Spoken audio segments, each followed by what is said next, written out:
آیت نمبر 145 145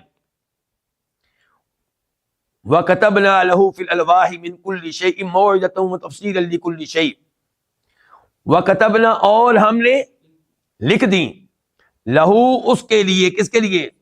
موسیٰ علیہ السلام کے لیے. لہو کتنے الفاظ ہیں؟ 2. لام کا معنی ہوتا ہے کے لیے، کے واسطے، اور وہ کون؟ موسیٰ. اور ہم نے لکھ دی اس کے لیے، موسیٰ علیہ السلام کے لیے، فی الالواح تختیوں میں. الالواح جمع ہے کس کی؟ لوحن کی. لوحن ایک تختی، الواح کئی تختیاں. من کل شیء ہر چیز کے متعلق کیا لکھ دی؟ موعظۃ نصیحت، وتفصیلا اور تفصیل اور بیان اور وضاحت، لکل شیء ہر چیز کی. فخذها فا کا معنی کیا ہے؟ تو. خذ تو لے، تو پکڑ، ہا ان کو، کن کو؟ ان تختیوں کو، بقوت قوت کے ساتھ. وَأْمُرْ واو کا معنی کیا؟ اور. باقی کیا رہے گا؟ اُأْمُرْ مر. اور تو حکم دے قومک اپنی قوم کو، یأخذوا وہ پکڑیں، وہ اختیار کریں، بِأَحْسَنِهَا ان تختیوں کی سب سے اچھی باتوں کو. احسن اچھی بات، بہترین بات، عمدہ بات. سأریکم سین کا معنی کیا ہے؟ ان قریب. اری میں دکھاؤں گا، میں دکھلاؤں گا، کم تمہیں، دار الفاسقین فسق کرنے والے، فسق کرنے والوں کا گھر. دار کا معنی کیا؟ گھر. الفاسقین فسق کرنے والے، گناہ کرنے والے، معصیت کا ارتکاب کرنے والے. اس آیت کی تفسیر کیا ہے؟ اللہ تعالیٰ کہہ رہے ہیں کہ ہم نے موسیٰ علیہ السلام کے لیے تختیوں میں ہر چیز لکھ دی. تختیوں سے مراد وہ تختیاں ہیں جن میں تورات لکھی ہوئی تھی. تورات لکھی ہوئی تختیاں یہ ہم نے موسیٰ علیہ السلام کے لیے لکھ دی، اور اس میں ہر چیز کے متعلق وضاحت تھی. یعنی کہ ہر چیز سے مراد کیا ہے کہ اس میں یہ بھی لکھا ہوا تھا کہ فٹ بال کیسے کھیلنا ہے. مراد ہے کہ ہر وہ چیز جس کی شریعت کے لحاظ سے ضرورت پڑ سکتی ہے. یہ کل شیء کا لفظ جو آتا ہے نا، ہر چیز، تو یہ موقع کے لحاظ سے اس کی تفسیر بنتی ہے، اس کی وضاحت بنتی ہے. مثال کے طور پہ قرآن کریم میں آتا ہے کہ ہدہد نے کہا تھا ملکہ سبا کے بارے میں، وہ اوتیت من کل شیء، اور اس کو ہر چیز میں سے کچھ نہ کچھ حصہ دیا گیا تھا. ہر چیز میں سے. کیا واقعی اس کو ہر چیز مل گئی تھی کائنات کی؟ نہیں.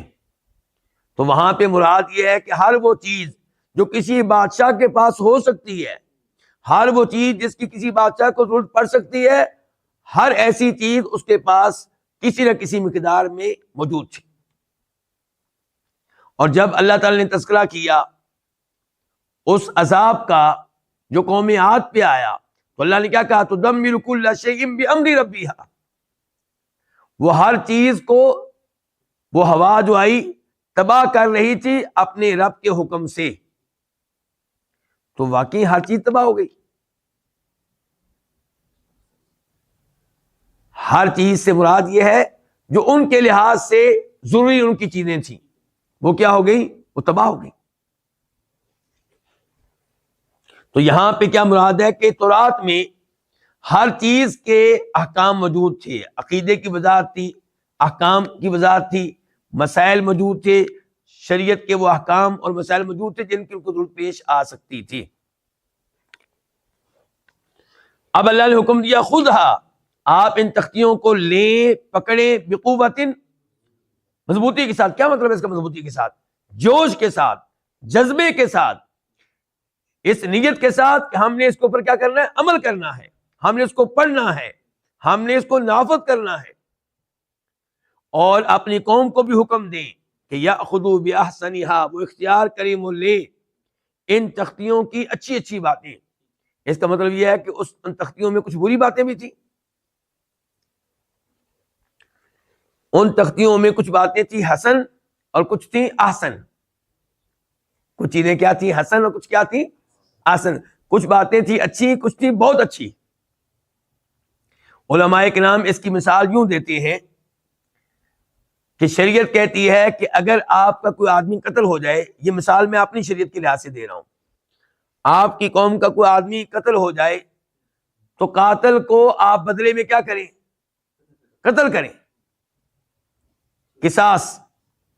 لیکن اگر قاتل کو معاف کر دیا جائے اور دیت لے لی جائے تو کیا ہے؟ یہ احسن ہے. اور اگر معاف کر دیا جائے، نہ آپ قصاص لیں نہ معاوضہ لیں، فری میں معاف کر دیں، کیا یہ اس سے بھی اچھا ہے؟ جو آپ کے اوپر زیادتی کرے آپ اس سے بدلہ لے سکتے ہیں، یہ کیا حسن اچھی بات ہے. لیکن اگر آپ معاف کر دیں تو یہ اس سے بھی اچھی بات ہے. تو یہ ہے کہ یاخذوا باحسنھا ساریکم دار الفاسقین، ان قریب میں تم کو دکھاؤں گا فاسقوں کا گھر. اس سے کیا مراد ہے؟ علماء تفسیر نے کہا الفاسقین سے مراد ہوا فرعون اور فرعون کے حواری اور اس کی قوم، اور ان کا گھر کیا ہوا؟ مصر. یعنی کہ تم کو مصر سے نکلنا پڑا، سمندر کراس کر کے تم ادھر آ چکے ہو. ان قریب میں تم کو فاسقوں کو گھر دکھاؤں گا، یعنی کہ ایک وقت آئے گا کہ اے موسیٰ علیہ السلام آپ کی قوم کے کئی لوگ دوبارہ مصر جائیں گے اور دوبارہ وہاں پہ رہائش اختیار کریں گے. دوسرے نمبر پہ کہا گیا اس سے مراد ہے شام، کیونکہ موسیٰ علیہ السلام اور ان کی قوم مصر سے نکلنے کے بعد کہاں جا رہے تھے؟ شام. تو ان قریب تم کو دکھاؤں گا فاسقوں کا گھر، وہاں پہ رہنے والے کون تھے؟ مجرم لوگ تھے. تو تمہیں اس شہر پہ قبضہ کرنے کا موقع ملے گا، وہاں پہ حکومت کرنے کا موقع ملے گا. تو یہ ساریکم دار الفاسقین. یہاں پہ آپ نے ایک بات نوٹ کی ہوگی کہ موسیٰ علیہ السلام فرعون کو تبلیغ کرنے گئے تھے، ایسا ہی ہے، اور کئی بار فرعون اور اس کی قوم کو تبلیغ کی، پھر وہاں سے نکلے، سمندر میں راستے بنے، فرعون غرق ہوا. کیوں غرق ہوا تھا؟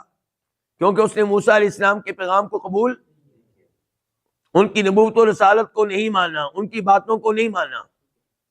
وہ باتیں کیا تھیں جو موسیٰ علیہ السلام فرعون کے سامنے کرتے رہے اور فرعون نے نہیں مانی؟ وہ باتیں کیا تھیں؟ نہیں، ان کا نام کیا تھا؟ وہ حدیث تھی، کیونکہ تورات تو بعد میں نازل ہو رہی ہے. تورات نازل ہو رہی ہے فرعون کے غرق ہو جانے کے بعد. تو پتہ چلا کہ نبی کی باتیں، کوئی بھی نبی ہو، وہ بھی حجت ہوا کرتی ہیں، وہ بھی شریعت ہوا کرتی ہیں، ان پہ بھی ایمان لانا ضروری ہے. ایمان نہیں لائیں گے، کفر کریں گے، اللہ کا عذاب آ سکتا ہے. تو فرعون پہ عذاب آیا، وہ غرق ہوا اس وجہ سے کہ موسیٰ علیہ السلام کی سنت احادیث کا انکار کیا، اس پہ ایمان نہیں لایا.